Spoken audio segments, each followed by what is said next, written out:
Live ಬಿಟ್ಟು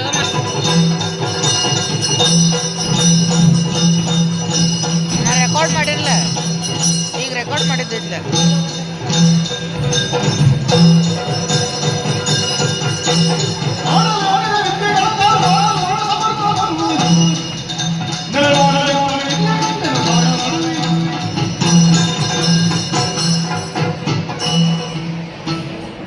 ಏನಿದು ಪ್ರಾಣಿ ಪಕ್ಷಿಗಳಲ್ಲಿ ಒಂದಕ್ಕೊಂದು ವಿರೋಧವಾದ ಗುಣಗಳು.